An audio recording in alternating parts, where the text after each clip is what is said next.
another episode of the Next Fix podcast. This is Jeanne, and for all of you people in the United States as ignorant as me, it is not Jeanne, it is Jeanne. So, said it wrong once, she corrected me.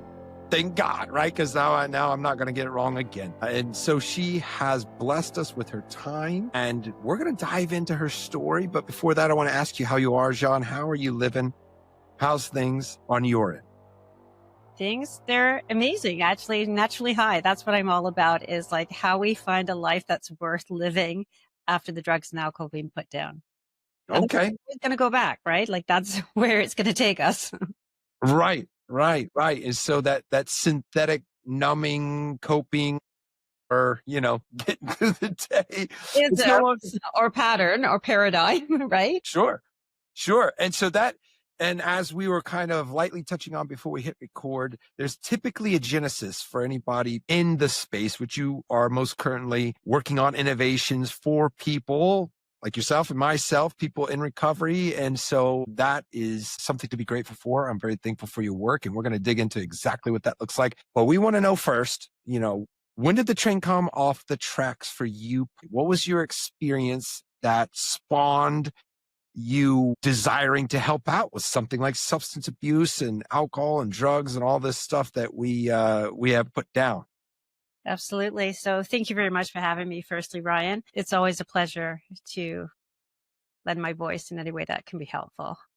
So recovery chose me. I didn't choose it. You may have heard that before, but literally my first brush with adversity was at the age of 4. And that was when I was a middle child and my baby sister had died. And it sent our household into chaos. And I also grew up with an older brother who was 6 years older than me and 6 feet tall. So he's quite substantially bigger than me. And he sexually abused me. He was also a heroin addict. So I had a front row seat to crazy from a very, very young age. My parents were middle-class people just doing the best they could, raised in UK, London, England. And in the early 60s, it was really about children should be seen and not heard. You don't air your dirty laundry. And so I just suffered in silence. And so by the time I was 12, which was the beginning of my rebellious years, I found a way to feel better. And that's exactly what drugs and alcohol, well, I shouldn't say alcohol, but drugs did for me at that stage in my life. Sure. It became a coping mechanism for me, literally, until it didn't. And I was a chameleon most of my life. I sort of danced with danger, but I also was, I looked respectable, like I could balance it really well. And my life wasn't imploding. It was just imploding internally. So I was married with 3 young children when I first hit recovery in the early 90s at the age of 33. And I did everything that was prescribed to me. It was 12-step, it was treatment, it was aftercare meetings, it was recovery meetings, it was everything.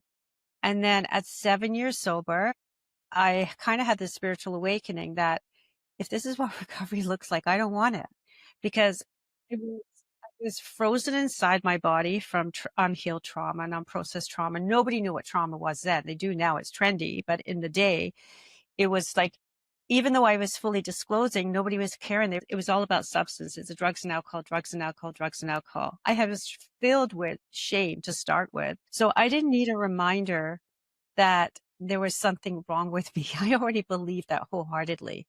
I hated it. I couldn't even look at myself in the mirror. Like that's how bad shame permeated through my soul. And so at 7 years sober, I came to this crossroad and I thought to myself, I got to find a better solution, because if this is it, I don't want any part of it. I guess I was clinically depressed at the time.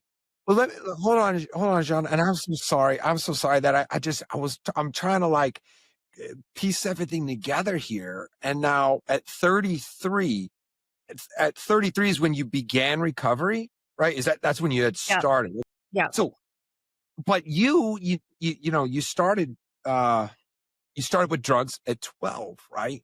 And then you kind of jumped there, and you went to married with 3 kids and then 33. So all of that time, how did that look? I mean, what did that? Always dancing with, like, it was always like, it was rebellious behavior. It was high risk behavior, impulsive behavior. And I was just lucky that I never ended up in jail or with a criminal record. Right. Further, I was just really lucky. and that my life didn't implode on the outside. But what for me it did was it imploded internally. Like I just wanted out. I was probably, yeah, I was suicidal. I just hated myself so much. I was in so much emotional pain. My family didn't know how to help me. Not that I was asking, but they were sort of consumed with my brother, who was, a criminal by this time and causing all sorts of, he held the family hostage, for want of a better word, emotionally, right? Yeah. And so they were doing the best they could. And I was just like kind of the good kid trying to keep out. One child had died, one child's imploding. And I felt like this huge responsibility to keep things together. But I was together on the outside, but internally I wasn't.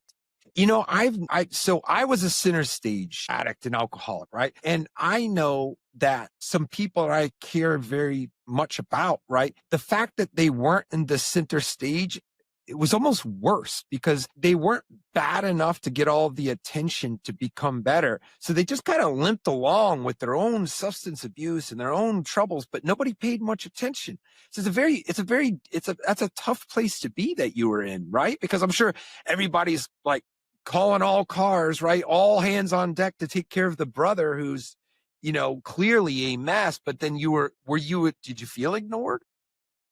Yeah, I did, because my mom wasn't emotionally available. So she had a good reason, right? And my brother was like center stage. And for me, I really had this epiphany at a young age. Like, I got to go solo. I'm riding this solo. Like, no one's here. My dad was a great father, but out making money. My mom was the one who was responsible, but really not equipped. So I really learned that once I found friends. And my brother was kind of like, he's no longer alive and hasn't been for the last 30 odd years, but he he was also an enemy that I needed to keep close, because you want to keep enemies close. I was terrified of him, and I didn't know this until he had passed at the age of 36. He died in 80. So yeah, I'm just trying to think when he died. Yeah. So that's basically, and I went into recovery shortly after that. So, I didn't really understand what was going on. I was just like, I was tenacious and spirited and self-reliant and good at just juggling and being a chameleon. I was good at survival. I was adaptive, really. That's what I was doing. Right, right. That's still, and for you to be so aware, I mean, now clearly you've done a ton of work, right? You've done a ton of introspection, and not just, for other people, but we haven't gotten to that part yet. However, you had mentioned something that a couple of times already, is that if this is recovery, you don't want any part of it. What are you exactly referencing as far as that statement? A lot of dogma, a lot of shame, a lot of top-down authoritative approach, because I felt that authority had already failed me, right? Like, anybody who was supposed to be in that kind of authoritarian position, whether it was a treatment center or my family or whatever, nobody's listening, nobody's home, right? They haven't really, checked out. And there was a time when I did disclose at the age of 15 what had happened. And it's very typical behavior. Is like, just this epiphany came to me the other day, was they're asking me if I'm telling the truth, and he's a heroin addict. How? It's just like any classic person who gets raped. They're asking the victims, are they being honest, or they're questioning their reputation or you know what I'm saying? Like, why? Sure. Yeah, yeah, Not yeah. like on the wrong person, right? But that's just the way it is. So I already felt like I had been failed in that respect. But I think I held on to 12 step because I needed a solution so desperately. I really did. And it got me clean. I'll be honest. It got me clean. I don't think I would have had the discipline to stay the course had it not been that rigid. But what it did do was there was no room for any other healing, for whether it was for trauma healing, which soon came into be, but it wasn't recognized in the early 90s. Even smart recovery, I became a facilitator very early on. And like, they looked at me with two heads in my home group, like, why are you doing this? This is the solution, right? And that's when I realized, like, I'm a different thinker. Like, it's not that we're asking you to abort one thing. We're asking you to be inclusive of something else that could be possibly a solution for people, right? And that's when I really started to feel like I'm having trouble with this. Never deny I have a substance issue, but I really had a trauma issue, severe, adverse, complex trauma, which I lived for decades with. Curiosity, what was your substance? I started with pot, hallucinogenics. I settled into, like, what they called meth back in the day, speed, bennies, acid. Never drank alcohol into my face. It just didn't appeal Wow. to me. I was, I guess, a hardcore drug addict. Never used IV, thank God. But I just consume anything. I would say I'm a polysubstance user. Anything that would make me feel better. Peculiar. I just, the alcohol coming into play so late. Yeah, because I really knew that this was the solution for me. It delivered, right? So it just never appealed to me. Otherwise, it probably would have imploded much earlier. But yeah, I did what I needed to do. So you did find some success with AA, right? In terms of sobriety, but I don't think I had emotional sobriety, which is really what I was looking for. And which is where I am today, that we want a holistic, integrated emotional sobriety where you're redesigning your life in a way in every aspect, because it does touch, like trauma touched every aspect of my life. It prevented me from finishing my education. It prevented me from, it becomes a learning disability. It became everything in every aspect. So the solution had to be the same. It needed to be holistic in terms of mission, purpose, health, career, family, relationships. And it took a long time. There were things that I was able to grasp on. At 22, I got married. And my husband, it was 24. We're still married today, 44, almost 45 years later. It's been a bumpy ride. We Congratulations. both had to heal within our relationship, and our children have been impacted by it, but everybody's whole and doing well, thank God. But, so I'm really a testament of the work that I really wanted to do for myself. And my family was I call it your science experiment. We're all science experiments in our own right, just doing our best, figuring it out. That whole time, what was it like for your husband? Like, did he partake in the same things that you did, or was it hidden from him? I hit it. I hit it. Absolutely hit Wow. it. Yeah. Wow. And then he gave me an ultimatum. It was me and the children. It was me getting it together with the kids. And that was not negotiable for me at all. That was my bottom line. That was the thing that shocked me into reality. Wasn't Wow. lose it. That was the only thing that mattered to me at that stage. Sure. So is that how that went down?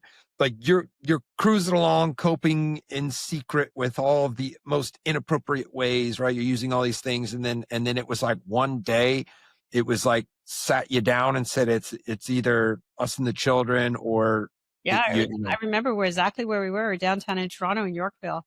And he just said to me, it was a series of blips that came about that he was aware more and more of what was going on. And he just says, I am not doing this anymore. You need to get it together. Wow. Wow. And you did. What a magnificent result. And so Be careful where what you wish for. You always say that, right? When you ask someone to change, you never know what you're getting, right? Be careful what you wish for. right. I mean, it's easy for us to say now because now we're looking back, and of course it's easy to connect the dots. I'm sure that was not an easy conversation for either one of you. Yeah. But well, good on you though, because you managed to. Now that's where you started AA. Was it from that We conversation that started you're like, treatment, but really the reason I say treatment, it was really drug and alcohol treatment, and they didn't touch on trauma. They didn't touch on depression, mental health, complex, anything. You know what I mean? Like none of it was OCD. None of that was discussed back in the day. It was if the alcohol and the drugs were the presenting issues, then that is the issue. We sure, know differently now, but that's what it was like back in the day. right? And I'm not an AA guy. It wasn't my path. Ironically, my father, who's 12 years sober, I just spoke to him the first time in 5 years the other day, so it's very fresh on my Oh, mind. He's been sober in NA, right? Cocaine was his thing. And so we didn't have much of a relationship, but I shared with him that what the rooms wasn't for me. And it was, from a very simplistic observation on my end, I just didn't think it was future oriented enough for myself. I didn't want to bring up and hammer home my identity. It was very clear in my mind I was a mess. And so I wanted to get away from it. And so is it the most appropriate? Because I know I do have trauma. And I mentioned this to him. There is between him and I. And I just kind of that is like kind of my natural gear. So have I like dealt with it appropriately? I guess in many people's opinions, probably not. However, I'm sober. So I got that going for me. say good, better, best, right? Like we're all like, listen, if something else was presented to me, I would have taken it. There's no question. because it re-stigmatized me. Right. It wasn't really, I think it's different for women than men. And I'm not going to get into gender neutral and all that stuff, but I really believe that in my circumstances, it being told I wasn't doing it correctly was Mm. absolutely detrimental to my well-being. Right. And so that was your experience. They're like, here's the rules, follow the rules. If you don't, we're gonna get in your face. Because that's kind of how they kind of do it, right? Like they rough you up a bit, right? Like this is what you gotta do. What's wrong with This you, is what you dummy? need. That's, Like, and your so own best thinking got you here. What do you know, right? sure. And so it didn't work for me, and it helped you a little bit. It was maybe just a bit of a launch pad to get you some clarity, but then you realize rather quickly, like it wasn't sufficient. So what was this innovation? What did come from you realizing that it wasn't holistic and it wasn't enough for you and your circumstances? I didn't realize how pervasive the trauma was at the time. I just knew what had happened to me. And I just thought that's just kind of my lot in life. And I'm to get on with it. I'm a get on with it kind of girl, right? Like, let's get the job done. I was proficient in some areas of my life and really not in others. So what I did was, at 7 years sober, I thought I was literally crawling out of my skin. When I say that, I was frozen in my body. Like, I couldn't turn or move properly, which I understand now what that means. I was depressed. I wasn't medicated, and I was sober. And that's when I said to myself, if this is what it's like, I don't want any part of this. And I was really, the only thing keeping me going was my children. So, but my life looked picture perfect. I had a house, a career, 3 young children, a husband who loved me, but I hate my life and I want to kill myself. So that's not what I called sobriety. So what I did was I dove into everything. I just had this quest, which I think it happens for a lot of us when we wake up and you've wasted a lot of time with substance abuse or addiction or whatever. And I had this quest to learn. And the first thing I found was Kundalini yoga, believe it or not. And, I wanted to be an addiction counselor. I wanted to learn. And when I found Kundalini, it was a really bizarre event. I ended up meeting Tommy Rosen and Mastin Kipp. I don't know if you know them, in one night. Don't, and you might want to just for the sake of everybody and including myself, kind of touch on exactly what So those. Tommy Rosen is the founder of Recovery 2.0, which he's all about yoga and recovery. And Mastin Kipp he's now a trauma expert, but at the time he was more he had a blog that went viral with one of the Kardashians. So I dragged my 19-year-old daughter. No, this was another time, but yeah, I found Kundalini yoga. And then so making reference to them, we went to a yoga class and I came out of there as high as a kite. Like, it was 6 hours later. So it wasn't like a traditional yoga class. It was all about breath work, and Kundalini is very potent. Anybody who understands what Kundalini yoga is knows it's extremely potent. And I went, oh my God, I feel naturally high. There, I knew there was a solution, that it was possible to feel different naturally. What my Okay, podcast is named after, Naturally High, because that's what I want to do. I still want to feel good sure. in a healthy way, obviously. So that was one thing. And then from there, it was going back to school, clinical addiction counseling. It was NLP. It was clinical hypnotherapy, compassionate inquiry. It was somatic healing. It was working with a bunch of psychotherapists and doing process work. And it was like literally taking your clothes off naked. That's what it felt like to process your trauma in a room full of 20 people, right? We're like, these were the early adopters. And at the time I thought, yeah, I know I need this for myself, but am I really going to use this on my clients? Because this was 20 years ago. Nobody had caught up yet. Nobody had caught up yet. And now this is mainstream. Everything I'm talking about is more mainstream now. But back then didn't really know what to do. And then, from there I so that was sort of my salvation for a period of time. And then in my 40s, when I had a teenager, my middle son, he fell into major depression and generalized anxiety. And we spun around for 2.5 years. And then suddenly I said to myself, the school called me to pick him up. And I knew then we were in trouble if they're calling me. And looked at my son. I said to him, I said, what's okay? He says, I know I should be happy. He says, everything about my life is great. I have a great family. I go to a private school. Everything is great. He says, but I feel like I want to die. And it hit me in that moment. I'm going to get emotional. It hit me in that moment that nobody knows what this looks like. So I said, can I take you to the doctor? He says, yes. Take him to the doctor. The doctor says, go take him to the hospital. I take him to the hospital. After many hours, they discharge him to go to the following week. And I knew that there's something major wrong going on here. If this kid is admitting this and I don't know what to do, they don't know what to do. So as a series of calls or research led me to, which was again my research, led me to an underground pipe road that took us, that we're Canadian, that navigated our child to the US for treatment in Utah, into wilderness programs, and then into a therapeutic setting. And there was a real informal education for me. And I brought it back to Canada. Again, there was another door that opened for me by chance. I was looking for a place to volunteer, didn't have any agenda. And I ended up being chair of this national program across Canada which is sponsored by RBC, with a brilliant psychiatrist who, it could have been anybody, but it was me. And I just fell into the right place at the right time. And it was intoxicating for me. Like, I just loved learning everything about youth and adolescent mental health and addiction, and how to navigate for services and appropriate treatment matching and sequential treatment and everything. And I was very fortunate. We were published in the Canadian Mental Health Journal. It's a thriving program, still going.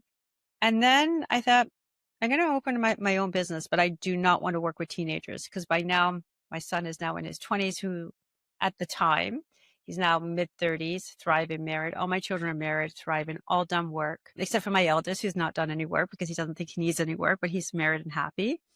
And otherwise, the whole family's done. Real quick, Jeanne, I want to know, how did it look like for him? He went down to Utah, and then they kind of started with like some wilderness kind of, exposure. And then, so what did treatment look like for him to come out of that depressive state? I guess, what ended up being his particular solution? I'm out of curiosity. Yeah. So he did. So first of all, there was what they used to call educational consultants, and now therapeutic consultants or navigators or whatever. They did assessments. Nobody was doing a full-blown assessment, because typically people assessing crisis, which is not an accurate assessment. So they do assessments, where psychological assessments, which are bona fide, and that really revealed major depression for him, generalized anxiety, which is not just generalized anxiety, is actually the worst kind of anxiety you can have. It's your life is paralyzed by anxiety, as opposed to different things. And I look back now, my brother died just after my son was born, that child was born. So that probably impacted him in more ways. Maybe he was uniquely wired a certain way, differently than other kids, but I'm sure that had an impact on him. And so they came up with a treatment protocol, and they gave us choices of where they think he would fare best and what that was like. And we made an investment in him. We basically bought our kid's life. It's not something we could really afford at the time, but we made an investment in him. And I always joke with this child, and I say to him, I said, "You're the guy, if we had bet money on, we would have thought we had lost." He's like a perfect child now. I go, "You're the perfect child." He's 36. It's taken a while, but anyway. Yeah, but hey, the timing isn't really up to us a lot of times, right? So like the timing, if it does ever come around, it's a blessing when it does. So that's very cool. Very, very, very cool. Yeah. And so the family unit doing well, right? All your children made it. And I feel like that. Yeah. I've got a bumpy road. I'm not going to say, but here's the thing. I came from a family that didn't want to talk about anything. So once I realized that this is the path I'm walking, which was really not something I would have signed up for, trust me, if I had a way to move out of it, but they were too important to me. As I said in the beginning, that I chose this pathway. But, my family, and part of it was the era, the time, didn't want to talk about anything. So I was available to make sure that if we've got issues, we're going to do it differently. And so it's very hard not to overcompensate, because you can swing too far the other way, which Right. I'm aware of. But I think we found some equilibrium in the meantime, but it took some time. I wanted to be honest with my children. And I think what parents misunderstand or really don't see at the time is children grow up. They may be babies, and it's easy to lie to them at the time, whether it's about who their parents are or whether their parents have substance issues or mental health issues, but they know their parents so well, and they find this stuff out. And I didn't want that to be my children's case, that they would find out the wrong way, or there was deceit or trust had been broken. I wanted to be honest with them. And I wanted to do it differently. I really did. Also, I was raised by my grandparents, and they were cut from the same cloth. They just didn't talk. They didn't really talk to each other. They didn't really talk at all. Like, they were very stoic. And they were very I know they loved very deeply. It was just expression wasn't a thing for them. And it was normal to brush aside, move forward. So again, now you have a myriad of professional accolades and everything. I want to know specifically what the innovation is like, and please dumb it down for me. Like, I want to know, what is it that you have, like, innovation implies something that's novel, right? And so I'm dying to find out. Like, what is it? I think it's a few things. I think it's, first of all, it's client centered and family centered, depending on who you're working with. But I think it's always like, it's not a top down approach. It's an engagement, a process where it's a compassionate approach. It's persistent, but we're always working with, I always believe that all behavior has purpose. So if you look at my behavior as a young girl, it had purpose. I was in pain. I needed to get out of pain. Why did I need to get out of pain? Well, there were some severe things that were going on that were neglected. Okay. So all behavior has purpose. So rather than shaming that person, it's a very compassionate approach. And I think that the way that what we do that's unique is that we work with subconscious emotional root drivers as opposed to change in behavior by willpower, because willpower is a muscle that's going to wear off. We all know people want to lose weight, want to go to the gym, don't want to eat that chocolate cake. And then on a good day, all these things are really easy to do. But if you put enough stresses in place, or there's a weakness or there's a fatigue there, they fall apart at the wrong time. So how do you keep that person in the game when they really need to double down the most, right? And that's what we do. So we work with a combination of neuroscience, attachment theory, epigenetics, holistic, bringing in mind, body, spirit, but not just in the most simplistic way, in a really holistic, deep way, with reprogramming, neural rewiring in the brain and thinking.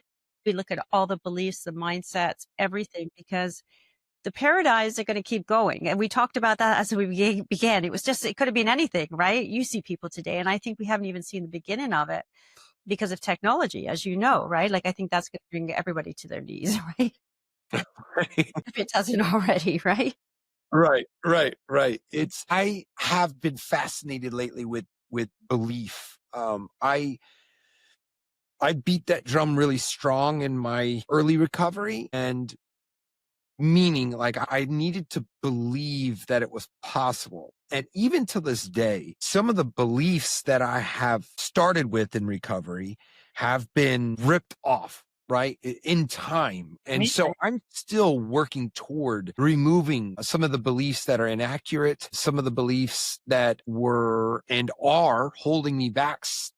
I'm still doing that work, but I remain focused on my belief and increasing the belief that I'm capable of more. And so this is something I don't necessarily in that sense of that word, but I try to live it, right? I try to live without having those limiting beliefs. But I think this is one of the biggest, and it's also kind of a hot topic too, right? Like limiting beliefs. You hear a lot of that now.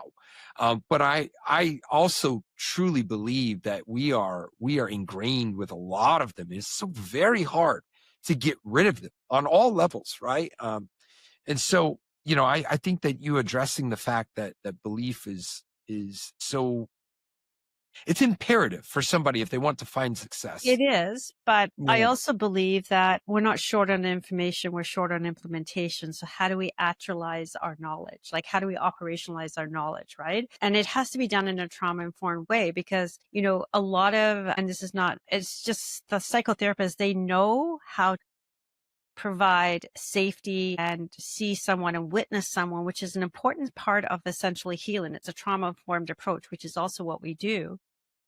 But you have to be able to actualize that person.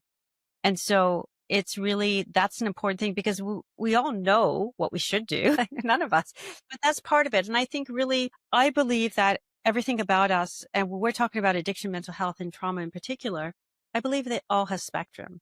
We're all human, we're all messy, and we really don't get a manual on how to do this. And I think, I think my willingness was proportionate to my desperation. That's the only reason why I tried so hard. I think had it been easier for me, I would have done easy. Why not? I would have been we're wired for comfort. It's just, it wasn't easy for me. So I was willing to do anything. I was pretty desperate in terms of finding inner peace. It's not that my life was in a rage. Like, God, no, it looked like it was charmed really from the outside. Do you feel that that element of you could not forego or you could not tolerate a life without your children, and that was what really made it do or die for you? Do you think that that part is necessary for people to really draw a line in the sand? Does it have to be something like that from Yeah. themselves? Because It I'll has to tell be you, something that's important to you. It was a value. So I think when you're looking at behavioral change in general, it has to be a value-based change. So when I say that, so children were an absolute non-negotiable, but let's say I want to be clean and sober. If I'm focusing on a willpower approach to clean and sober, that's going to be hard on a hard day. On a good day, it's going to be super easy, and that's fine. But we all know that those hard days are coming, good and bad, right? Just ebb sure, and flow, ebb and flow.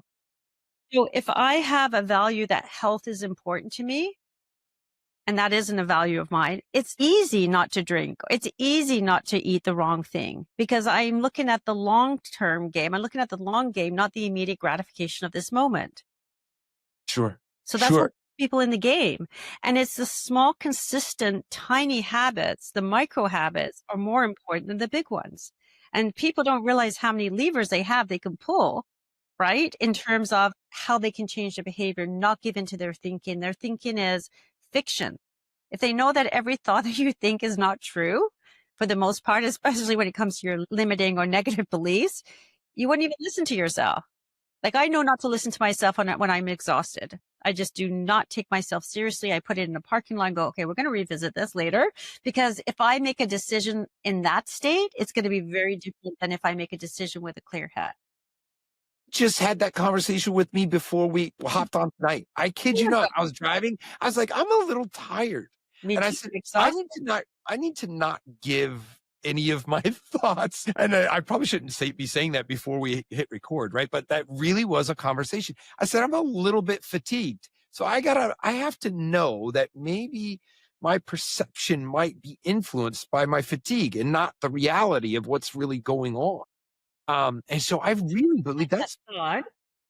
And you've also named it as well because you actually acknowledged it as opposed to just like pretending it doesn't exist. sure. I mean, I literally walked myself through that conversation. I said, I'm a little bit tired and I feel a little bit negative. And I'm like, it's because I'm a little bit tired. And I thought to myself, I'm going to go to bed early tonight. It's exactly what I said. And I just think that that's so powerful what you had mentioned about it being value based. And anybody that's gotten some success in recovery knows that white knuckling it is it's just not a long-term play. It's a very tough gamble. Like, I'm just going to hold on so tight that this is going to happen.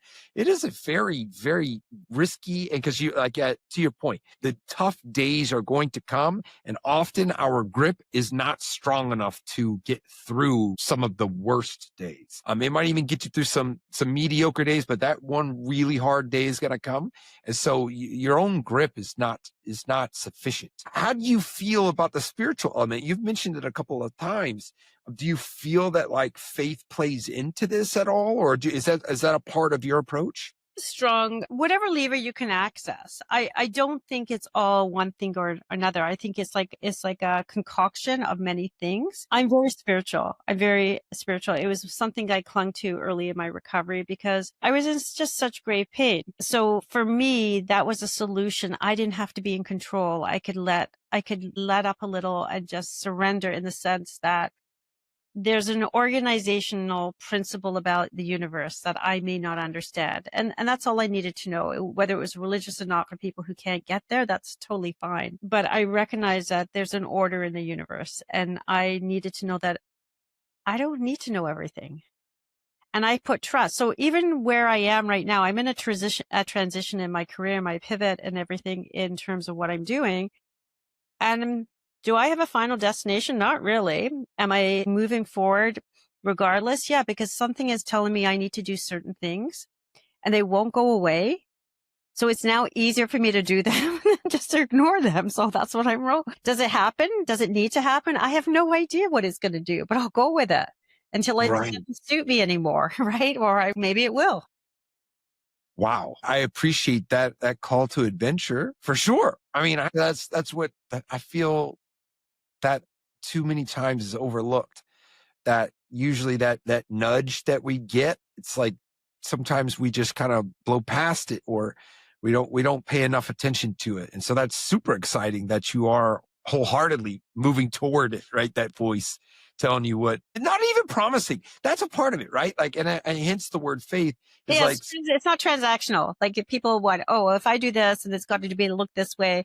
I think I've been through that enough. I think that's what one of the beautiful things about getting older is you really get smarter, and you kind of don't care as much about a lot of things. You think you do. Like there's always going to be work to be done, and you're never there yet. I get that, but it seems like it's almost like a second rebellious teenager, but in a very different, healthier way. You know what I mean? It's like an addict. sure. What can I Well, say? I think that's, I mean, clearly you're a lifetime learner, right? Like you lit up when you started going through those phases of you diving into these different topics and, modalities of treatment and everything. You like lit up like a Christmas tree. So it's very, you clearly dive in excited, right? And so I think that's also Because I don't think enough people are subscribing to what really could be possible, because a lot of entrenched ways, and this is not just in mental health care or addiction, it's in politics, it's in healthcare, it's in education and criminal justice, it's in every domain in life. The old ways are dominated,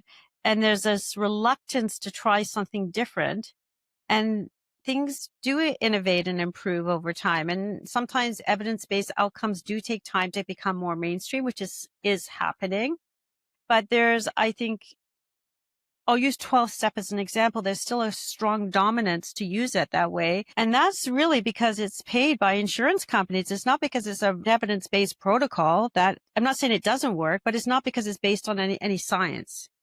It's based because it had a presence at a time when it was a solution, and it still can be a solution for people, but it's not a total solution, and it doesn't help enough people.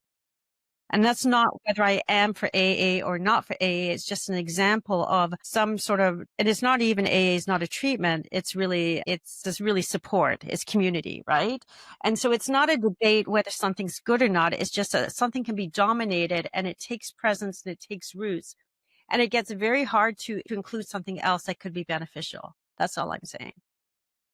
there is a certain amount of, well, people in AA are just territorial. I see it a I, lot, right? yeah, generally speaking, there is that. And that's part of it. I do think that the usefulness of AA is that it is 12 steps. It's very straightforward. And I think that sometimes people can take advantage of the simplicity. And sometimes a certain type of individual can actually do better just getting told, and here are the rules. And then all they have to do is like, I'll just follow these rules. But for yourself and myself included, it wasn't sufficient. It wasn't sufficient for your circumstances, and it really wasn't my path either. And so, what I firmly believe, that whatever works for somebody, and we're all so unique, and we all have our own circumstances. And I don't believe that anybody's circumstances is worse than another person's. However, it is that person's responsibility to figure out that unique solution for their unique circumstances. So a person like yourself, I mean, good on you for being able to adapt, right? And have that cognitive ability to grasp so many different approaches and then come up with your own. And so I think it's just outstanding. It's really outstanding, the kind of work that you're doing, the kind of results you've gotten in your own family, for example. Patience. Don't give up that quickly. And so, well, I mean, what are you working on? You said you had a pivot point in your career. What is on the horizon? What's coming in the future? What can we look forward? You can look forward to workshops and trainings. And my wildest dreams is to have everybody become certified trained recovery concierges all over the world, where people really, wherever they enter, They know what to do if someone comes into their pathway, and in an expert clinical trained way know how to navigate properly and appropriately, because there is a process. It shouldn't be done by Google ads. It shouldn't be done by sales reps. And then offer them the tools on, the methodologies on how to do this well. Whether they're coaches, they need to be in coaching, and behavioral health is a very small linear space now. They overlap. And I think coaches need to know about trauma and mental health and how to navigate away and therapeutically align with other therapists if they're out of scope of practice. And so really it's about training people to give them resources and tools so that they do a great job. And there's a proprietary methodology. It'll probably be broken up into two aspects, but it's really about helping the next generation of leaders lead better. And that's what I want. I can't help people one person at a time. It's like, I've done that for the last 15 years, and I'm tired in that respect. And I think there's we need to raise our standards collectively. Like mental health, addiction in particular have really poor outcomes compared to physical health. And yet we tolerate that for some reason. I don't even know why. So this is a global issue, and I think we need a clear process and roadmap for those who come to us who need help, or we need to intervene with help. We need to do it in a better, kinder, gentler way, and in a non-stigmatizing way that we actually support people where they're at and welcome all of their humanity. And we don't do that. Do you think that the lack of performance in mental health is a result of it not being a priority, or do you feel it's an issue of ignorance, like people just don't understand it? It's nuanced because it's nuanced. Like we know what to do with broken bones, but we don't know what to do with broken hearts, right? It's very complex and it's nuanced, and you have to have the person who's the helper needs to be able to really see the big picture, not just narrow in on what's in front of them. Because even when I'm working with individuals, if we don't know how to engage the family, or we don't know how to empower the individual to stand on their own 2 feet, even in amidst the messy circumstances all around them, they're going to fall right back to where they started. So we need to engage all of their life, not just one part of their life. And I just think it's met because it's really complex, and we keep thinking that it's a top-down approach and that we're going to tell them what to do. Like, the addict needs to know their own best thinking got them here. Well, no, they're a person, they're hurting. And we need to really take the stigma out of the system. I think that's the first step, and start to recognize that we're all complex humans. And I believe there's spectrum on all of this. It's not Right. just Yeah. this is the protocol and this is the way we're going to do it. There's spectrum. And so as long as we're engaging with people, we can be helping them. And there's a new frontier. There's a new emergence. There's medication assisted therapy. There's psychedelics. There's recovery. There's flourish. And we want people to become anti-fragile. We want them to flourish. And so how do we get them from, fragile to anti-fragile? It's a long roadway in between, right? Yeah. Yeah. That transformation is it's a tough one because anti-fragile, from my understanding, is not only are you able to withstand and endure, but you actually become stronger through your hardship and through the enduring, right? And then once you get to the other side, you're actually better than you were as a result of those circumstances, which is it's a tall order. It's a tough one for a lot of people. And it's always very hard, especially for somebody that's in the trenches, right? It's like, hey, you're going to be so much better once you get to the other side of this. And then they're like, I don't care what you're saying right now. Like they might be in that white knuckling portion of their journey, and they don't want to hear or understand or try to even like comprehend, like, oh, I'm going to be better at the end of this. It's sometimes it can be hard. It could be a tough message to deliver, but I agree with you wholeheartedly that that's the ideal outcome, is an anti-fragile person as a result of their circumstances, whatever they may be. But yeah, that's what a noble pursuit. And I think that is, like I said, it's a tall order, but good on you for leading that charge. So how is it that somebody can join you in this type of an effort, or where do we find out more? What does that look like? Where are your resources? So my resources are on my website. So if you go to info at the Recovery Concierge, there's a resource page and you can just sign up and opt into wait lists on different things. We will have a new scorecard coming out very soon. If not, depending on when this is launched, and that will be able to show where the gaps are for an individual, as well as their Okay. helper, as well as their archetype in terms of their helping style. So that's what we're working on right now. And yeah, there will be workshops and all different teachings. Right. And I'm going to have that in print for everybody to check out. Thank you. But I think that's exciting. I want to take a scorecard to see where I land. I'm not Good. afraid of it. Not afraid of it. Well, Jeanne, if I said I'm Jeanne, right? I'm You not said it perfect. Thank you, Ryan. trying to do it well, trying to be better every day. But you've been an absolute blessing. And then of course, you out there doing a job that is, it is not a very common pursuit to do what you're doing. And so I'm very thankful that you're doing it. And so I appreciate your time. And everybody, this has been another episode of The Next Fix. Thank you very much, Ryan.